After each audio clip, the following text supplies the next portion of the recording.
Are your ad campaigns lighting up the dashboard, but not the pipeline? That's bullspend, and marketers are calling it out in Dashboard Confessions. My boss asked for results, so I opened my dashboard for the only positive-sounding metric I had: impressions. Cut the bull spend. See revenue, not just reach. LinkedIn delivers the highest return on ad spend of major ad networks. Advertise on LinkedIn. Spend $250 on your first campaign and get a $250 credit. Go to linkedin.com/campaign. Terms and conditions apply.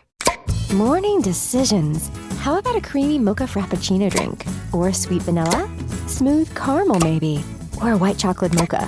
Whichever you choose, delicious coffee awaits. Find Starbucks Frappuccino drinks wherever you buy your groceries. Hello, I'm Jennifer, and welcome to a special interview episode of I Talk to Ghosts. Tonight, I welcome to the Spirit Parlor Nichole Bigley. Nichole is host to a supernatural podcast called A Psychic Story. She's an energy healer, a psychic, intuitive, and all-around lovely person. She helps people step into the full power of their intuitive gifts.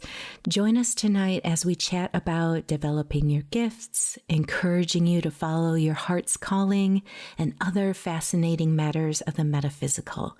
And if you enjoy this conversation and would like more, I invite you to listen to my interview on the podcast, A Psychic Story. It's available now on your favorite podcast app. In the meantime, settle in and enjoy this episode.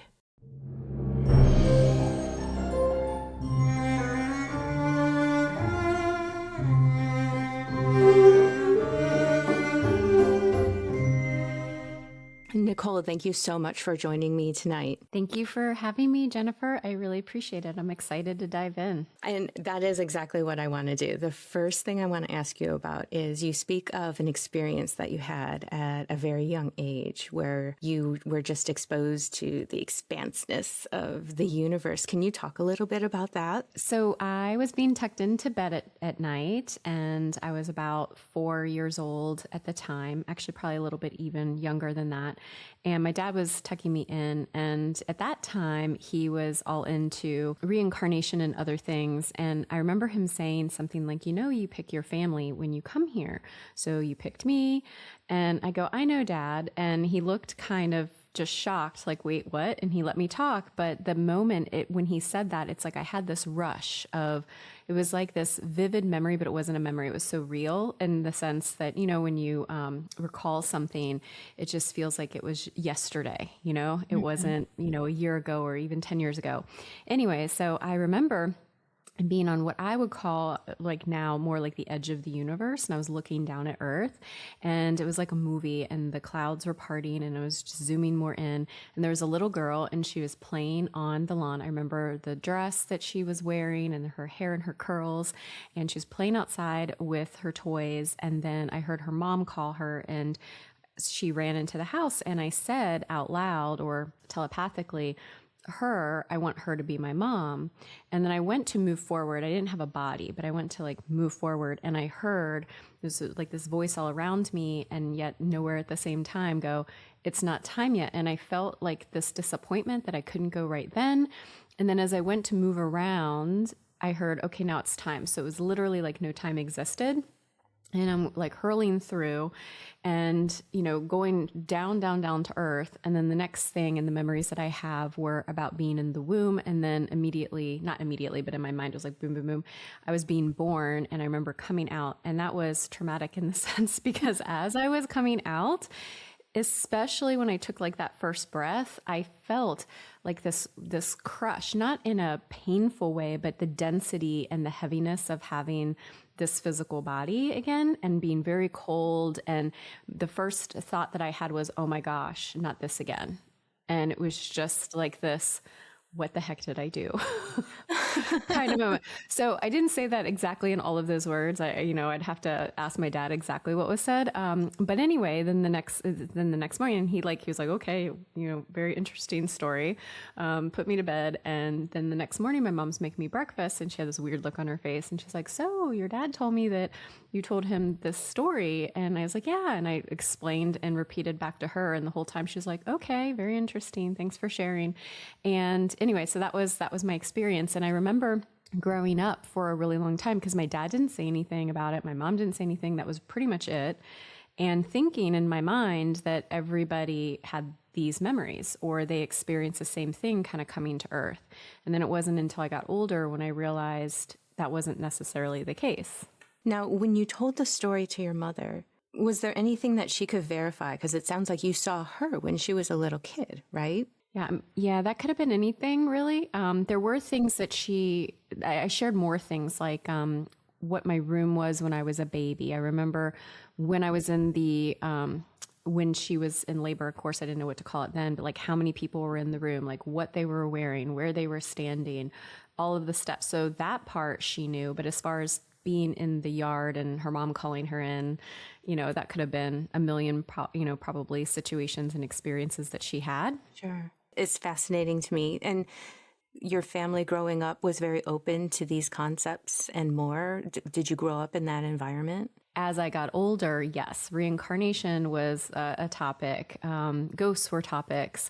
Psychic abilities, intuitive abilities were topics, not only with my mom and my father, but also on both sides of the family. So I was really blessed with being around family that got it and had their own experiences. Maybe not that specific type of experience before, but when we would talk about it and we would share, we would get excited because we had this, family that we could discuss all these things with. And it was always okay, well, you can share those experiences here with the family, just don't share with anyone outside of the family. No friends, no teachers. So I did learn at a very young age, okay, that was odd to me because I didn't know why. And then again, as I started to get older, I understood the why we didn't necessarily share more broadly. So they were very interested in these topics. And you mentioned that they had some experiences of their own. Do you feel like psychic gifts, intuitive gifts run in your family, or are you a specific case? So I think everyone in my family does. And it's my belief that everyone is born with them. We have them. It's an innate ability. It's not for a chosen few. I think what happens is when we go to school or so the way that we're educated, if our family and or friends don't believe the same things that we're experiencing, we get programmed and we start to shut things down or shut things off because that's quote unquote not the norm. And it's bad to think that way or experience those things. And so I think because my family was so open that we could share and they could share their own experiences, that it nurtured it.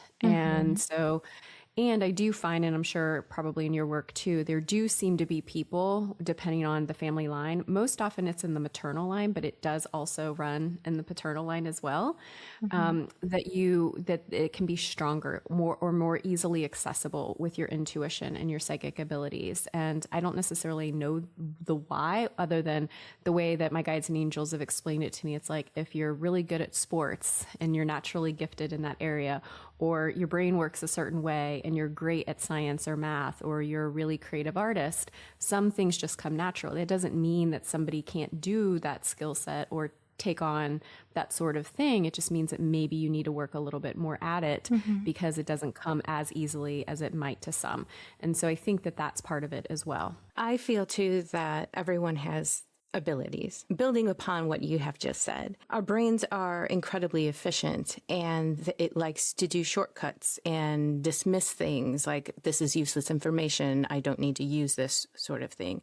So I could easily see how once you're told and conditioned enough that, that's not real, this is nonsense, or even if you're ridiculed for it, that your brain could be like, you know what, let's just make this dormant. It's using up space and energy, and we're going to focus on the more material, physical aspects of the world we live in. Yes, exactly. And I like that explanation too. It's kind of, I remember, this is so weird, but I'm going to go ahead and share it because this is I wrote about this in my book, Looking for Angels. And that one of the other things I remember so vividly as a child, it's strange the things that we recall.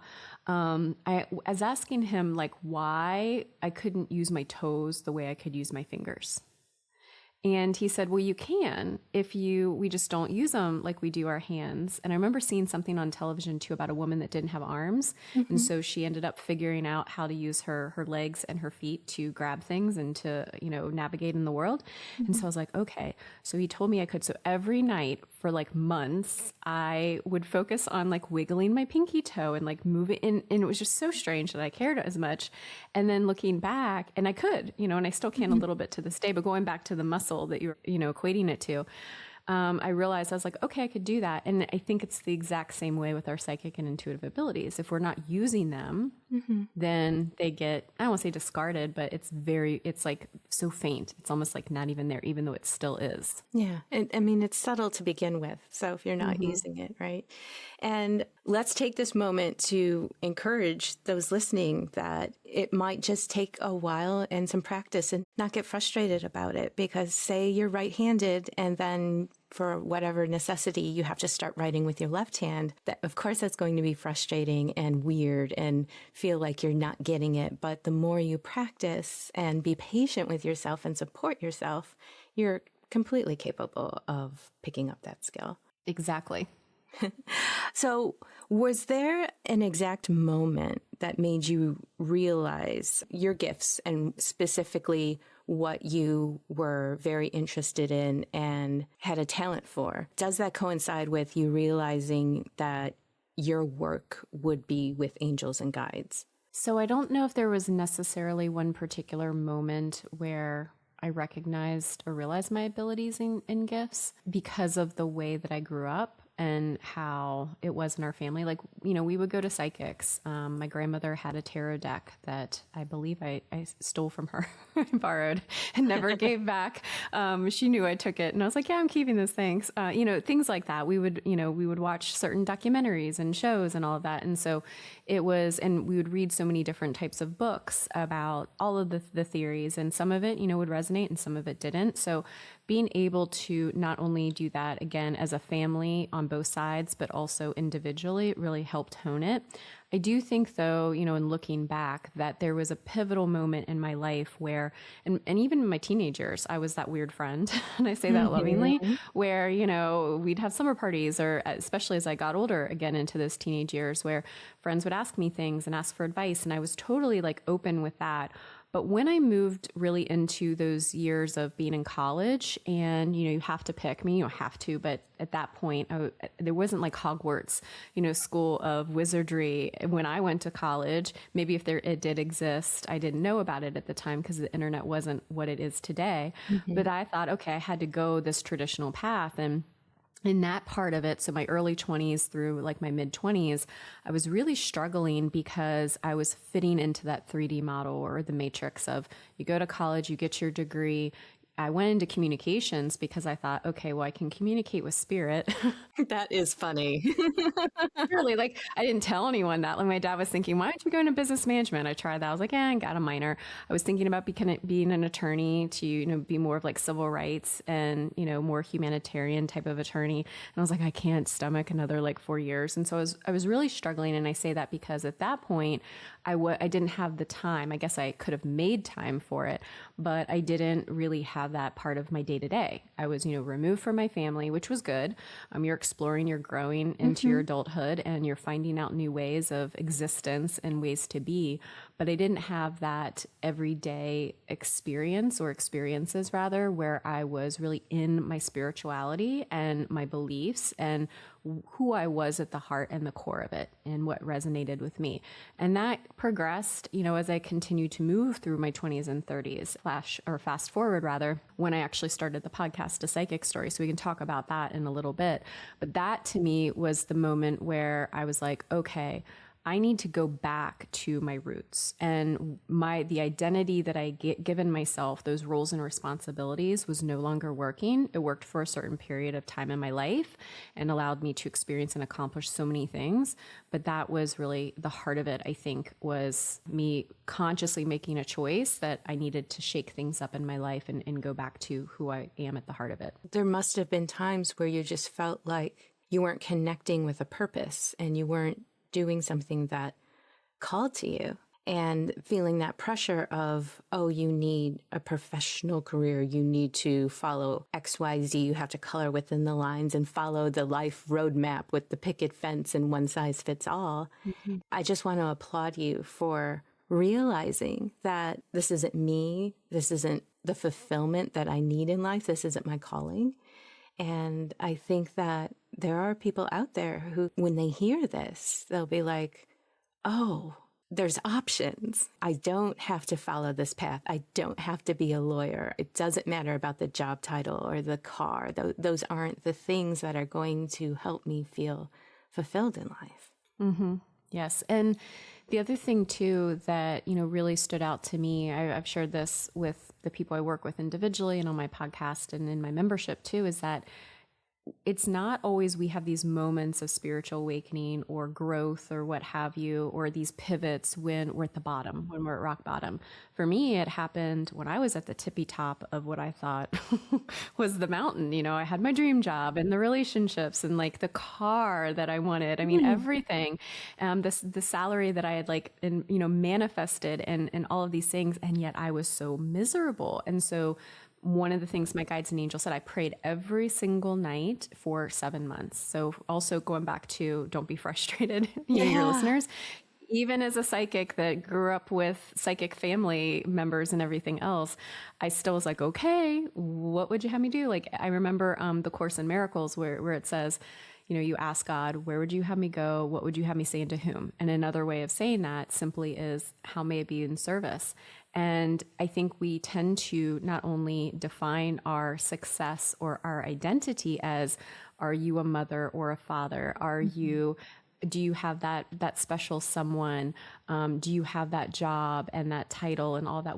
Our identity is all external.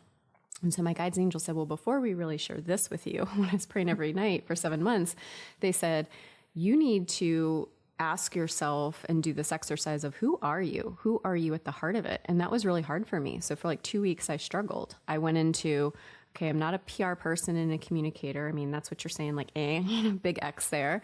So who am I? And all the titles. And what I was like, I need help. Like I need the cheat code here. What are you really asking me? And they said, you need to define that for yourself and figure that out. And so what I realized was I'm a compassionate person. I'm really caring. What are the things that fill up my soul? And it was, I want to go back to my intuition and using it more on a daily basis. My plan was never to become this professional psychic or even have a podcast to the level it is now, but it was all about my passion.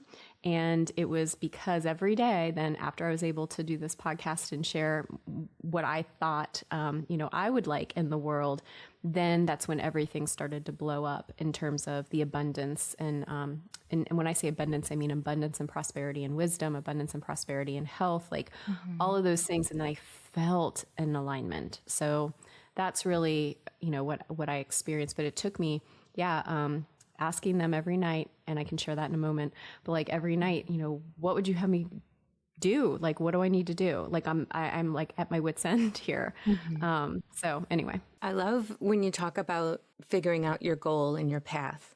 You didn't start with the end result. You went back to, what am I passionate about? What do I want to share? Who am I as a person? Because so many people just jump to the end, kind of like the end product, and also can they monetize it? Because that's what our society instills in us, that if you can't make money at it, what is it worth? And it's like, no, it's not about that conversation of what's the end product and what price tag can I put on it. It is about knowing yourself and knowing what you want to offer and share with others. That's beautiful. Thank you for sharing that. Thank you. Yeah. So what was the moment when you decided podcast was the way to go? I went kicking and screaming. I'll just be totally honest about that. So it was like, I don't know why. It was just, the definition of insanity is doing the same thing over and over again and then expecting a different result. But I knew prayer worked, and not from a religious perspective, but for me, when I'm cut off from my intuition to some extent, or maybe it's like so subtle, or I'm in like that the moments of despair where you're not able to see clearly or feel clearly or know clearly. To me, that prayer and intention is the channel. It's the antenna. And so again, that would be the prayer. Where would you have me go? What would you have me say, and to whom? How may I be in service? And then it would be silent every night. And then one night, I think, well, it was really the morning. It was like closer to like 2 a.m. or something. And I was like half asleep, and I'm still saying my prayers. And I hear very clearly in my head that like that clairaudient aspect of it. I heard, you need to start a podcast. And so then I didn't sit straight up, but I was just like, then I was sort of awake, and I go, a podcast? I've literally been praying every night for 7 months. And you tell me my answer is a podcast. And then I was like arguing. This is when I also know it's not my ego in this perspective, from this perspective or the logic, because like I didn't want to do it. It wasn't one of those things where I decided I wanted to do it. And then I was like, oh, that would be great. And to your point, like, how do you monetize it? All that stuff. So anyway, I'm arguing with my guides and angels, with my higher self. And then I'm like, okay, I'm tired. So I'm going to revisit this tomorrow morning. And if I still get this message that strongly, I'm going to sit down over my cup of coffee. I'm really going to dig into this. And so the next morning I heard again, you need to start a podcast. And I was like, okay, fine. So if I were to entertain this idea, what would it be called? And I immediately got the name, A Psychic Story.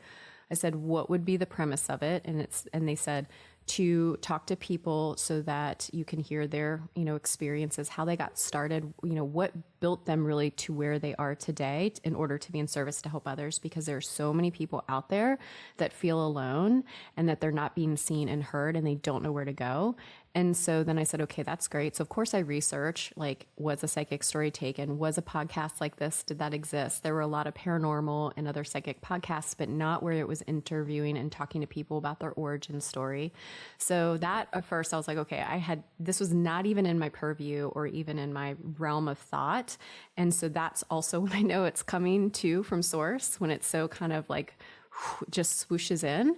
And then I felt the urgency. At the same time, I didn't want to do it. Like, I was afraid. Yes, my friends and family knew about my abilities, and I was open from that perspective, but I had a highly successful job that, it catered to sharing with men and women all around the world how to have that brand image and be coherent and speak to media and what's the messaging and everything else. And so I'm kind of negotiating at this point with my guides and angels, like, do I have to do it right away? When is the timing? Do I have to use my real name? And they were like, no, you need to do it fairly soon. You do need to use your name. You can't use a different name. And I'm like, oh my gosh, what's going on? And then if I do that and people search for me online, like my professional job, then they're going to think I'm cuckoo for Cocoa Puffs and banana, crazy. And am I going to get fired? And so I went through this whole spiral. And the only thing that got me through it in terms of actually being like, okay, was one, the feeling of urgency that I got, because they said that something's coming. And you need to be prepared, and you need to have this before it happens. And then the other was, I was like, no one's going to listen. My mom and my grandma are going to listen, and that's fine. So if a tree falls in the woods and no one's around to hear it, doesn't really matter. So I did that. And then fast forward, because it was in June of 2019, and then in early 2020, the pandemic hit and COVID happened. And so then I was like, and that's really when people started listening. And so that's what happened, is the prayer, the message, me kicking and screaming. I was like, okay, I'm going to do it. And then the trajectory of it. Kudos to you for listening and being brave to step up to that line and do it. There's so many times that it's easy to say no. What if you had talked yourself into saying, this isn't for me, I know nothing about it, I can't possibly do this? So again, just want to encourage everyone to listen and take a deep breath and do it. I was just going to say, spoiler too, no one cared. I mean, the people that did care cared. I just want to share that with people. Like the people at work that finally figured it out. Like I wasn't going around saying, hey, I'm psychic now and listen to my podcast or anything. Because again, I didn't want anyone to listen to it. But when they did find out, they were like, oh, that's interesting. And they wouldn't ask questions, or they did if they were interested. I didn't get fired. They didn't care. It was all in my head and my ego, like thinking I was more important than I actually am or was. And the people that did were the ones that found the podcast that needed it. And so I look at our angels as matchmakers. So I just want to encourage people to, like, yes, there are real fears, because in past lives, maybe we've been burned at the stake or, we experienced other things. And so there's like these core things that are embedded within us. But at the end of the day, here in modern day 2026, no one really cares other than you. Right. It's that fear of being seen and judged. And we always think of the worst case scenario to protect ourselves. And it doesn't make it true, but it feels terrible. And, it makes a good argument. I kind of went through something similar with my podcast where I was working at the time and kind of letting people know or they just figure it out thing. And the reaction always is, oh, well, you were always spooky. Like, it's like, that too. The people, they're like, well, figured you'd be into something like that. Yeah, exactly. It's like, we're not hiding anything. We're not fooling anyone when we do that. When I started my podcast, I basically wanted to just tell ghost stories, but I didn't know what I wanted to call it. And I was backing out of the driveway one April morning, and I got the audio message of, why not call it I Talk to Ghosts? And I was like, oh my God, I love that. I love that. And, I trotted the title out to my family, and everyone's like, yeah, that sounds really cool. That's like, lean in. It sounds interesting. And my partner was like, but it doesn't really fit. I talk to ghosts, but you're telling ghost stories. I'm like, I don't care. I love it. And it took me a while to get it going. I started out with just telling ghost stories, and during that time behind the scenes, I started exploring mediumship, and it got to the point where my partner was like, you need to start sharing your readings on your podcast. And I was like, no way, no. That was my freak out moment. And then I had to take a deep breath and say, okay, what would that look like? And then all of a sudden, the title of the podcast made sense. Yes. See, don't you love when that works? Those synchronicities and those cosmic crumbs that drop in. Exactly. I knew you would appreciate that story. So beautiful. So I don't do a lot of work yet, I will say, with angels and guides. Can you explain your process a little bit? Sure. So before I explain my process, because it can vary, I'll just share with your listeners who may not be as familiar with it. But I believe, as I've been shown and I know and I have experienced, that we have what I refer to as spirit teams. And our spirit team can consist of all different types of energetic beings. It can be guardian angels, archangels, what I refer to as guides, which are, they can be maybe souls that we've had experiences with in other lifetimes, past lifetimes, future lifetimes, alternate lifetimes. And because of that experience, and they're not in our soul family in the physical here on earth, they are on the other side helping and assisting us. There's also ascended masters. So you think of souls who have grown and experienced certain things like Jesus Christ, Gandhi, Mother Teresa, those sorts of souls who then when they're on their side, they want to help humanity because they had human experiences. I mean, the list goes on and on. It can include elementals like fairies or extraterrestrials and, our galactic family. So there's so many different types of beings. But because when I was little and as a child, I had experiences with angels, I gravitated to that work throughout my whole life personally. And then as I moved into the podcast, talking about angels more because they're part of my everyday through prayer and through meditation and everything else. So how I work with them, it just depends. Primarily I get into a place and I open up my channels and I say, okay, I'm ready to receive messages that are clear and succinct, whether that's for myself or for other people. And then I see which of my intuitive abilities kind of come through. I look at all of our intuition as, because there's so many, there's like over 12 or more, and that could be a whole nother podcast topic. But, when we are open, whether it's through our empathy, through our clairvoyance, through the clairaudient, whatever, what have you, and we're open to receive and we're aware of how it comes through, then they communicate. But also we can communicate, which I prefer to do as well, with our higher selves. So that's the part of our soul self that knows all, that's experiencing everything simultaneously and can give us very valuable information because we've been through it through and through. Can you describe a little bit what someone could expect from having a session with you? Sure. So I offer intuitive readings, and then I also offer energy healing. So primarily trained, I'm a Reiki master. That was back in my early 20s. So I've been doing it for quite a while, mainly most of that time, again, for friends and family up until the last 6 or so years for, that particular work. And I call them intuitive readings in particular because, as you and I talked about on my podcast, I don't really prescribe or go down like the mediumship route. Loved ones will show up on our, and by the way, they are also on our spirit team. Loved ones will show up, but I tend to work more with that angelic energy and those types of beings, again, because I grew up with it my whole life.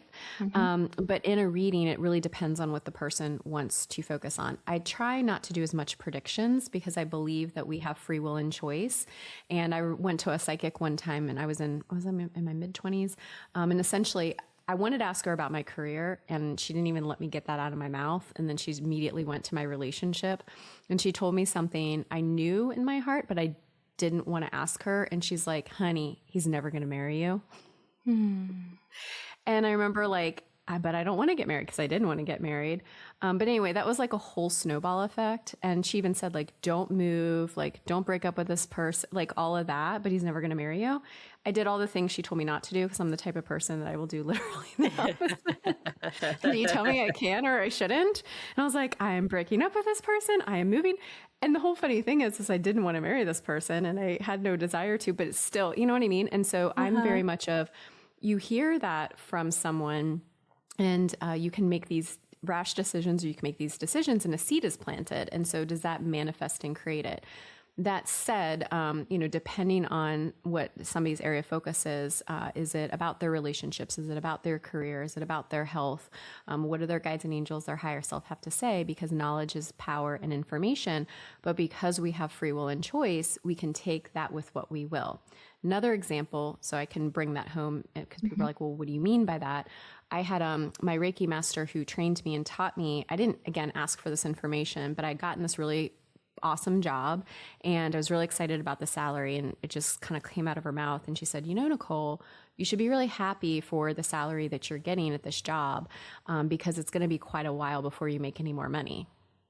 And that ticked me off too. I went home and I sat, and really what she was saying was, be grateful and don't like get your hopes up type of thing. But it was just like a weird, odd comment and message to get. And maybe at that time she was accurate in what she was getting intuitively, and she meant that from a heartfelt place. But I went home having had my other experiences like that one from the other psychic. And I said, we are co-creators with Source. And that might have been my path or my timeline in that moment when she read into it. But I'm going to do anything and everything, because I am not going to be operating at a frequency of lack or scarcity mindset, or say yes to that program or that message that person gave me. And so I asked my guides and angels, what do I need to do? And then like later that year, I like doubled my salary. So I share that because when you receive information, whether it's from myself or someone else giving you an intuitive reading, to me, that information is power and it's empowering to you. But that doesn't mean that things are set in stone because of our free will and choice.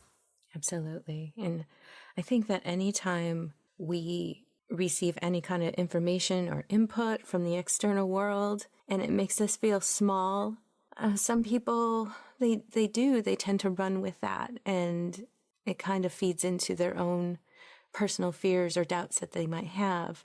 But you, obviously, maybe you were a cat in a former life too. I love cats, so that absolutely could be. Yeah, that you're like, oh no, it doesn't, and it gives you that fire and that drive to do the complete opposite. And that's just really lovely to hear. Okay, let's see. Now, when you work with someone intuitively, do you find that you work mainly with your guides and angels to intuitively read them, or do you connect with their guides and angels, or do your guides and angels connect with their guides and angels? How does that work? I love this question so much. So my intention if somebody comes to me for a session, I always start off with a prayer. So if it's your first session, I say the prayer so you hear it. And then you get an emailed version of that so that you can do it on your own later if you'd like. And then before any session, if it's somebody's second or third, I do another prayer, or I do the same prayer. but they're not on the call. And so I just share that because that's part of my process. I did mention that earlier. And through that prayer, my intention is that I'm going to connect with their energy, their higher self, their guides and angels. So the majority of the information that I'm receiving is from them and their energy, okay, and the beings around them that are helping them. My guides and angels only come in if they are reminding me of something that, I find, I'm sure you probably do too, and we talked about this, I think also on my podcast as well, is that I'll get examples of what's happened in my life, and then it helps me to relate to maybe what that person is going through. And through those examples, so my guides and angels will say something like, what's like you, Nichole, when this happened or this occurred, so that I can help crystallize that and bring that more into, for them to understand it really. And so it's less about my guides and angels, more about them. Now, Archangel Michael's on my spirit team. He's been with me since I was really little. Love Michael. And I consider him like my bouncer. So if like someone, because I don't necessarily do mediumship readings per se, although loved ones do come through, I'll see him in my mind's eye and he'll say that this person or the soul wants to come through, and he's asking my permission. And then I ask the person who's sitting, because it's not necessarily mediumship reading, are you okay that I connect with this person or the soul they're coming through? So mine will almost act as like those gatekeepers and also help me understand a message and interpret it, especially if it has related to something that I can share with that person that will help them. But for the most part, it's about them, their guides and angels, and I'm receiving the information from that standpoint. I was going to ask you if you have worked with some of the more well-known angels. You've mentioned Archangel Michael, and are there any others? So ever since I was little, Michael for sure, I was in my bedroom and I was playing by myself, and for days I kept feeling this presence. And finally, it was to the point where I couldn't ignore it. Who are you? What are you? And then I heard Michael. And then it wasn't until I got older and I got attuned to Reiki where it was ding, ding, ding. I was putting two and two together because I was working with more angelic energy at the time. At that point, that is when the other archangels step through and I work with them on the daily, but primarily Archangel Raphael for energy and healing, and Michael for protection and grounding, also energy healing too. But both of them are my go-tos for the most part. And then I have, I love working with St. Francis for animals. St. Francis is a great one. St. Padre Pio also for energy and healing. Those are my typical. And then more recently, Mary Magdalene came through randomly when I was in Egypt. So she came through. And then Isis. Oh, beautiful. I want to shift gears a little bit and ask you if there was ever a time in your life where you felt like you had intuitive blocks or things just weren't lining up for you in a confident way. And if that hasn't happened to you, or if it has, do you have any advice for anyone who might be struggling with a quiet moment in their life or just feel a little disconnected or can't quite figure out how to tune in? Yeah. I think for anyone, you could be professional in doing this or not, but any time that there are moments of stress or deeper despair or sadness or grief, it's hard for you to hear or feel or know when you're in that state because everything becomes clutter. You're overwhelmed and you're not at that vibration and frequency in order to receive and to really hear that intuition, which, as we had talked about earlier, can be so subtle. And so anything that you can do in that moment where you can ground or you can center. I love good breath work. It can be super simple, literally just taking a deep inhale in and exhale out. Working through that and getting to a space. And to me, it's less about at that point using your intuition and getting yourself re-regulated and back to what I call baseline. So what is your core energy and what do you need to be at in order to be that clear channel to receive? So if nothing else, you may need to do more grounding or you may need to take it easy. We were talking right before we hit record. And for me, I've been feeling more tired, but not tired in the physical sense, tired in the energetic sense. And so I'm like, all right, I'm going to do less, yesterday and today. And really, when you do those things, then it comes back, it really does, because you need to be rested and recharged. And I know it sounds super simple, but it's the truth. There have been times, it truly, honestly, I hate to say this, but like I don't not trust my intuition. It can be subtle and it can be loud, and I 99.9% of the time listen to it. And when I don't, it always ends up to bite me in the butt. But there are times where I'm confused by it, you know? So when I was planning a trip to Egypt in 2025, I had this really weird feeling about the whole thing. And I thought it was because of the state of the world, and I wasn't really necessarily sure what was going on. And I kept thinking, like, am I supposed to go on this trip? Like, should I still have it? And what's happening? And my guides and angels kept saying, yeah, you're good. Like, everything's going to be fine. And I tuned it and everything was great. It ended up being something completely different. And it was because I wasn't asking the questions the right way. Or I don't even say the right way, but it's like when you're in those states, like maybe something feels off or you're not necessarily sure. I encourage people to say, okay, maybe I need to take a step back. What do I keep asking? I'm getting the same answer, but I'm feeling different about it, like the why, you know? And for me, I'll just say this real short, that the answer was that trip was the trip of a lifetime, and it changed me. And it was a huge energetic shift, which I knew. But then coming back, the reality of how things like fell and the healing that I needed to do afterwards. And so anyway, that was one of the aspects of it, but I wasn't asking, I was getting the intuitive hits, but I was confused by them, you know? But it all was revealed in the end. Yes, it always is, you know? You can't hide from it. Again, it's kind of like, don't be frustrated, just be patient because it'll all come together in time. Now, can you speak about your day-to-day a little bit? Do you feel that you are open all the time, open energetically all the time? Do you take periods for, downtime and maintenance where you kind of close up and just ground and center? Like, explain your process with that. Do you open just for sessions, or if you need some guidance and feel like you need something, or is it kind of like, hey, let me be open, and this is my lifestyle now? I think this is what happens to everybody, and that is that our intuition is never off. Right. Truly, I think that it's never off. Like, there are practices, especially if you're doing it professionally, that you can go down to be like closed for business and session ends type of thing. I mean, we can talk a little bit about that too if you like. But for me, it's like breathing. When you're breathing and through the breath, you don't have to think about it, it's just happening naturally. But then if you focus on your breath and you say, okay, I'm really going to take a deep inhale in and deep exhale, i.e. focusing on your intuition and paying attention, then it becomes very different. It's very intentional by it. So in that respect, it's always on. Okay. Now, am I constantly doing readings and or receiving information for people? No, that's why I do the prayer right before and or during the session as we start. And I do another prayer to close off the energy and to disconnect. Because that to me is like how I bookend it. But I also bookend my day that way personally. So I start off with asking, myself, how am I feeling? How do I feel mentally, physically, emotionally? What is happening around my energy body and my auric field?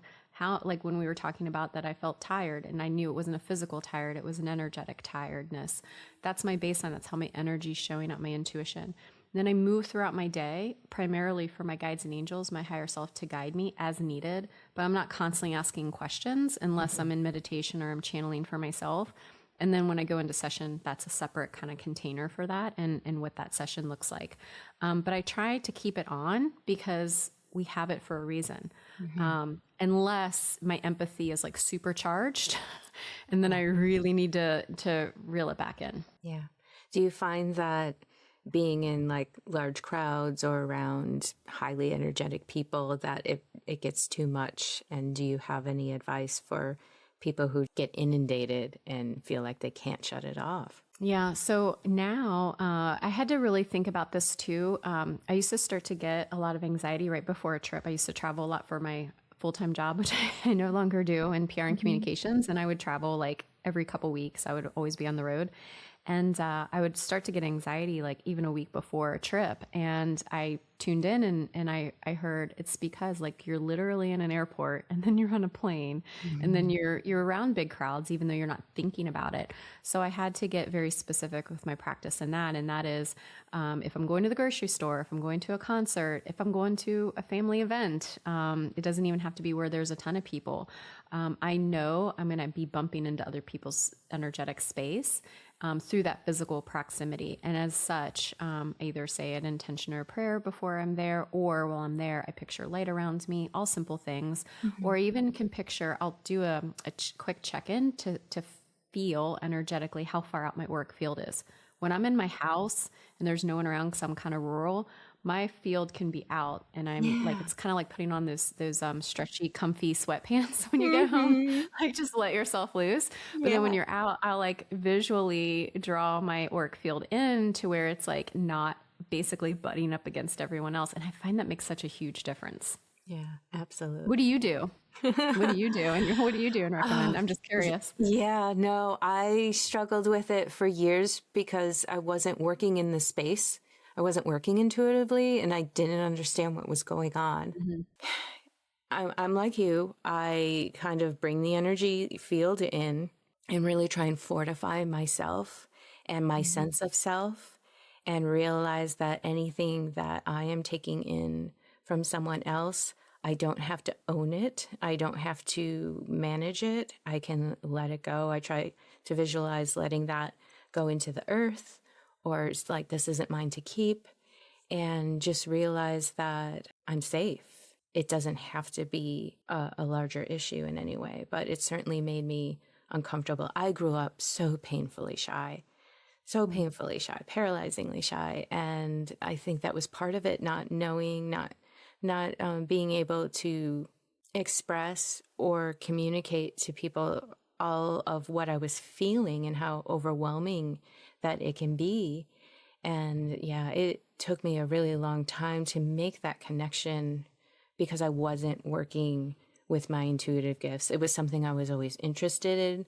And I knew that these sparks and these major incidents would happen, but I just wasn't connecting those dots because I wasn't living that spiritual life. And now that I am, it's like, oh, this all makes sense, focus on your aura, focus on your energy. And I send love to those who perhaps their energy is too strong or overwhelming or clashing with mine. I just send love and compassion to them and work with it that way. Like, it's like if you're absorbing too much, you also have the ability to transmute it into something else. Yes. For the good and betterment of those involved. And I've seen that work, where if someone is being very aggressive or just loud or whatever, a lot of people naturally will just roll their eyes and say, oh, this person. But, to take a moment and send them love and calming energy and compassion, wordlessly, and then see how their energy reacts to that. It's a really amazing thing to do. So there's so many ways to work with it, but I always support myself before, during, and after.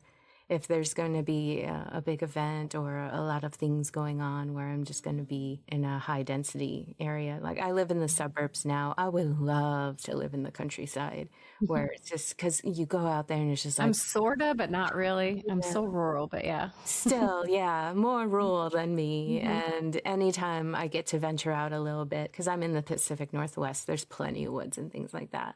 But I can just immediately feel it in my soul that it's just like, oh, this is energy I can mingle with. Yeah. Luckily, I never lived in like a condo building or anything, because if I had, I lived in a townhouse and that was too much energy for me. Like, I could feel it.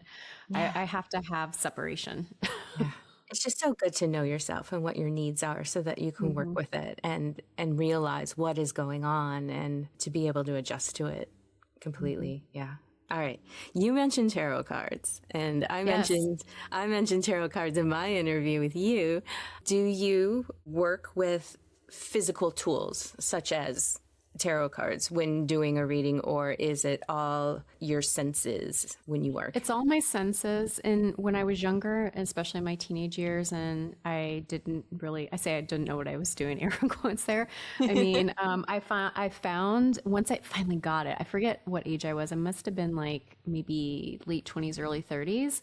Because I think the reason why I don't like tarot cards as much as oracle cards, there's different purposes, and I gravitate, it depends on the day when you ask me the question. But with tarot cards, I felt like, I don't know, I was following the guidebook and I had to follow it a certain way. And then it would frustrate me when I would read like what they meant and what they represented. And when I threw that out and I was using the cards and tuning into the cards themselves, the symbology of it, what was it telling me?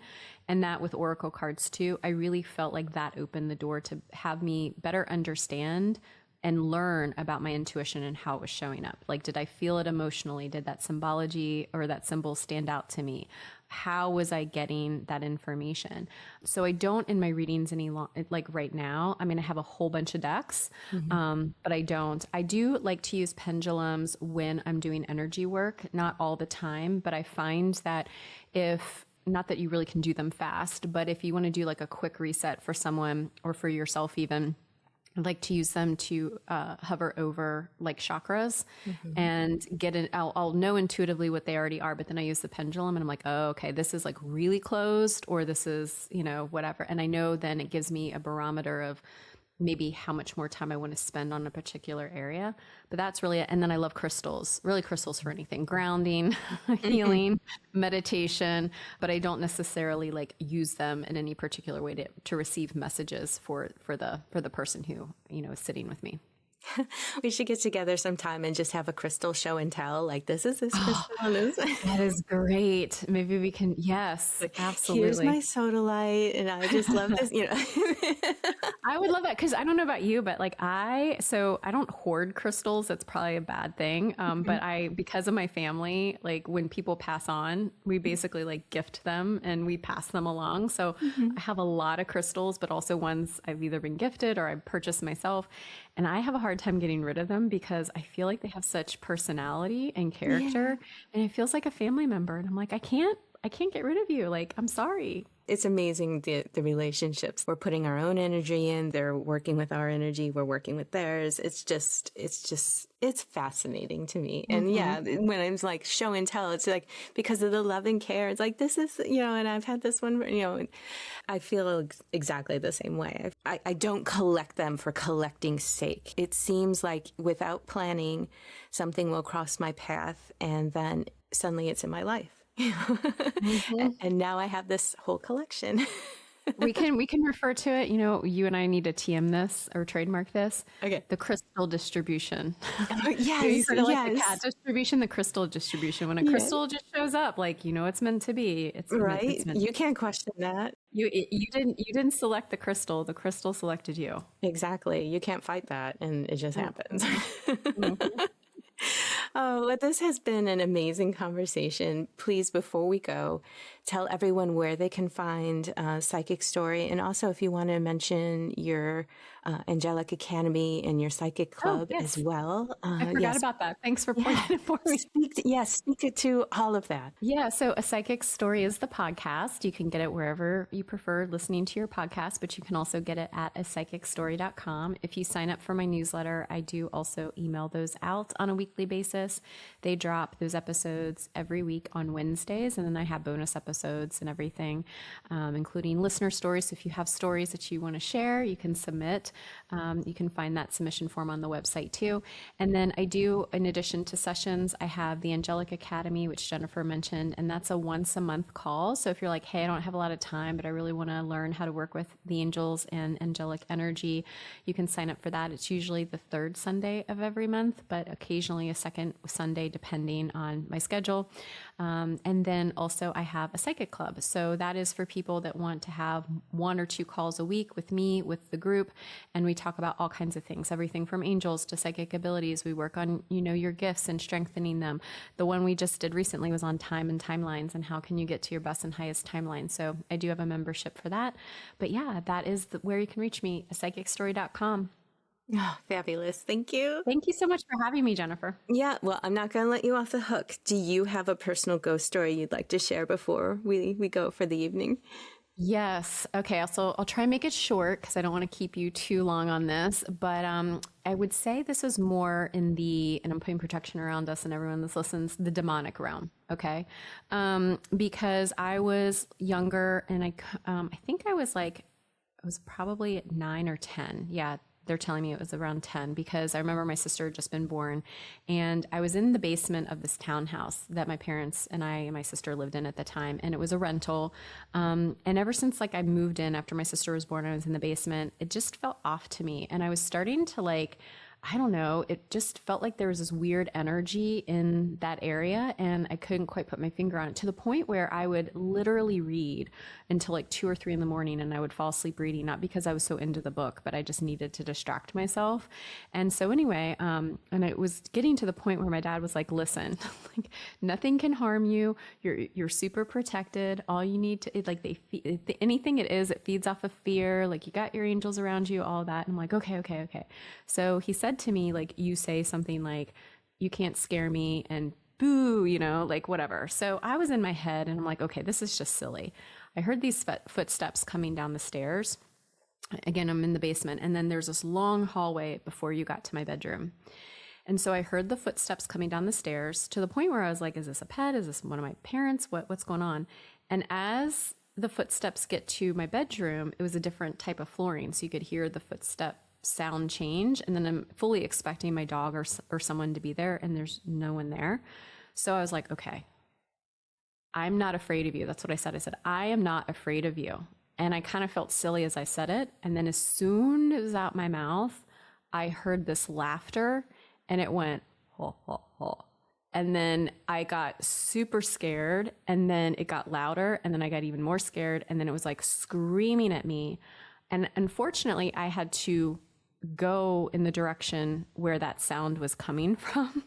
So I didn't know what to do. I called Michael. I called in Jesus Christ. I put the sign of the cross behind me, and I ran out of that room upstairs up to my parents' bedroom. I forgot my dad was out of town. He was on a work trip. And I'm screaming and I'm crying and I'm telling my mom, and I couldn't get it out. And I said, there's someone in the I didn't say someone. I said, there's something, but she heard someone. And then my mom goes and gets a rake. I don't know where she found this, how she thought that this was going to protect us. Well, she gets this rake and I'm behind her. And it's like one of those creepy movies where, we're slowly going down the steps. And the more you got further down the steps, it was just, you could see your breath. Wow. Yes. And then later they asked the landlord or the person that owned the place, and someone had died in that house. I don't think it was that gentleman. I now know looking back what it was. And it was more of this. So when people say, oh, angels exist, but demons don't, I'm like, oh, no. They do. Mm-hmm. Mm-hmm. If there's light, there's dark. They do. But also from that personal experience, knock on wood, I haven't experienced one since in that sense. But that would be, it's not a ghost story, but it is definitely a different type of being. I accept it. Your story submission is accepted. Afterwards, was this resolved? Did it just never come back? Were steps taken to the area? There was still knocking on the walls, but again, we were on the end of a townhouse. And so originally when I was hearing those knockings, in hindsight, looking back, I think it was more than just, somebody on the other side of the wall kind of thing. Uh-huh. It resolved itself. My mom, my grandmothers at the time, both of them were alive, did a lot of prayer work, cleared the space. Which sometimes can, shake up things more, but it didn't happen again. I don't know how I slept in that room after that. Right. My parents were like, okay, go back to bed. I mean, not my mom, but here's your rake. Yeah, here's your rake. It's really gonna save you. I don't know.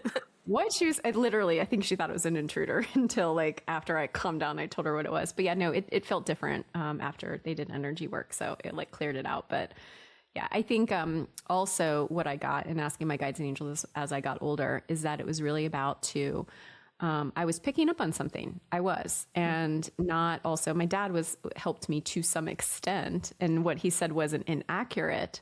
But telling someone that they can't or something can't get to you if you don't fear it doesn't also mean that you're still not fearful. So having additional tools that you can do if something is validated or confirmed. So I learned a lot by it, and primarily that my angels definitely came in and helped. Wow. That is an amazing story. Thank you so much for sharing it. I have goosebumps now. And yeah, I didn't want to super creep out your listeners, because I was like, if I actually reenacted what it actually was like, they would be like, let me turn off my volume, because it was like screaming, laughing. I was like, oh, yeah. Wow. Yeah. Oh, amazing. Thank you so much for your time and your energy and sharing so much with us tonight. And I appreciate it so much. And this has been absolutely wonderful. Thank you very much for having me, Jennifer. And I can't wait for you to hear our episode too. Yes, me too. I hope you enjoyed our conversation with Nichole tonight. Don't forget to head over to A Psychic Stories podcast and hear more metaphysical discussions with Nichole and I. And I'll see you on Friday right here with more ghost stories and a message from the spirits. Take care.